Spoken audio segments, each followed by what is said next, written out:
Joining me right now in a Fox Business exclusive is former National Security Advisor, retired Lieutenant General Michael Flynn.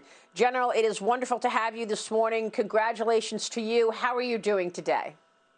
I'm doing great, Maria, and thank you for having me on. And I really appreciate your staunch support and you going after this, just like some of those members of Congress and the president just highlighted. You've been great at really digging deep into what's been happening in our country. So thank you for doing that. Well, we have been seeking the truth. General, you are a decorated general. The awards that you have received from the Defense Superior Service Medal, Legion of Merit, Bronze Star Medal, Meritorious Service Medal, Joint Service Commendation Medal, Army Commendation Medal, the NATO Service Medal, the Ranger Tab, Master Parachutes Badge, Joint Staff Identification Badge. You have served our country with honor, and yet you were targeted. We have handwritten notes from Peter Strzok suggesting that Joe Biden came up with the idea to take you out over a Logan Act. Notes from the 2017 Oval Office meeting indicate that then Vice President Biden mentioned the Logan Act, an 18th century law criminalizing efforts by private citizens to conduct foreign policy. General, before we talk about what is ahead and where we are in this really constitutional crisis this morning, I want to get your assessment of what took place these years that you were targeted, how they tried to target your family as well. In a few sentences, tell us what happened, General. Well, first of all, we all know that this was an effort to get Flynn to get Trump, and that's been made very clear by one particular senior FBI agent who has now put into an affidavit, which is a good word to use right now. And that statement that he made was outrageous. The other thing that, the 2016 campaign, 2016 transition, and then into the White House, this entire effort, and when people say, hey, Mike, I'm sorry for what happened to you, what I tell people is don't feel sorry for me. Feel sorry for this president, feel sorry for the presidency of this country, and be outraged at what they tried to do to this country. And that's really what this was about. This was about going after a president who won an election, and they, by all rights, they figured, oh, no way is he going to win. So imagine if these people that went after the president, or after President Trump and his presidency and our country, imagine if they had allowed him to just say, hey, let's see what this guy can do. We'd probably be double or triple in every category of economy, our military, everything. And look at what President Trump has been able to do despite the kind of assaults that he's been under. So and we're still facing that right now in this current election. We have an element in our country, some of which is in the institutions of our government, Department of Justice, certainly the FBI, and other elements like the intelligence community that just basically are. And I think most Americans would agree, or many Americans would agree, that there's an anti-American bent inside of some of these institutions. And they just do not want to see our country thrive in the way that I think Donald Trump has been able to do that, despite the assault on him and his ability to lead this country. So President Obama mentioned your name to President Trump. You were one of the few names that President Obama raised. He did not want you as the incoming national security advisor. I want to ask you what you think about that. And look, they were spying on Donald Trump. They were spying on candidate Trump's campaign. We know that there were unlawful wiretaps on Carter Page, among others. Mm-hmm. You coming in as national security advisor, first thing, you coming into the job, you would have known what the investigations were. You would have known everything. They needed to get you out of the way. I get that. But why was President Obama so afraid of you? You wanted to audit the Pentagon, didn't you? Tell me what you wanted to do when you were in the Obama administration to alienate some of those colleagues of yours.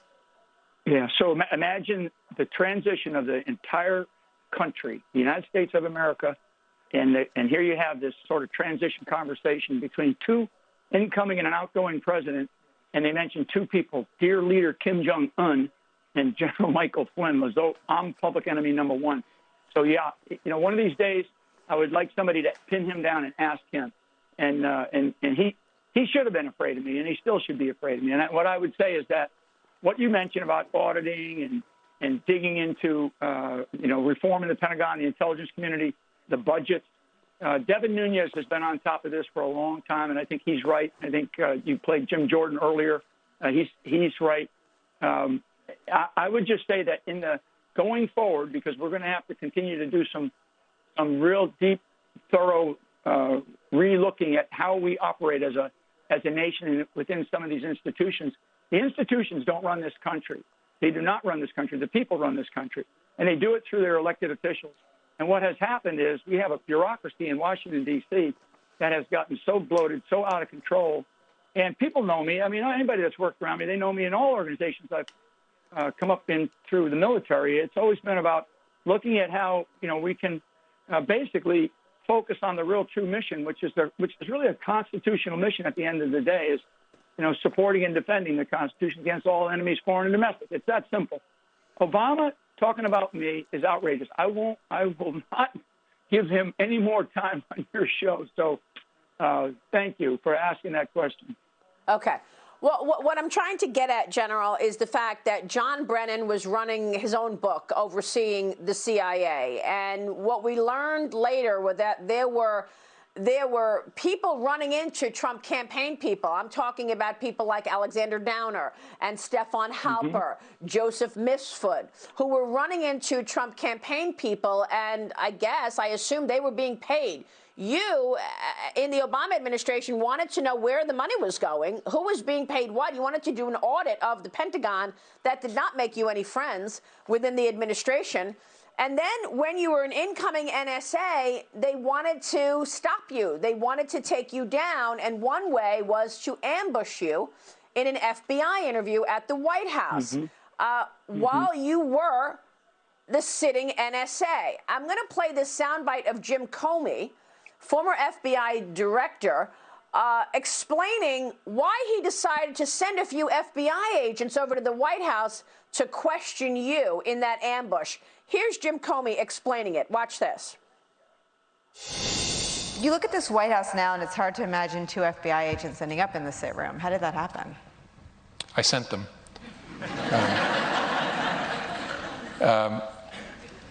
Something I probably wouldn't have done or maybe gotten away with in a more organized investigation, a more organized administration, in the George W. Bush administration, for example, or the Obama administration. And in both of those administrations, there was process. And so if the FBI wanted to send agents into the White House itself to interview a senior official, you would work through the White House counsel, and there'd be discussions and approvals and who would be there.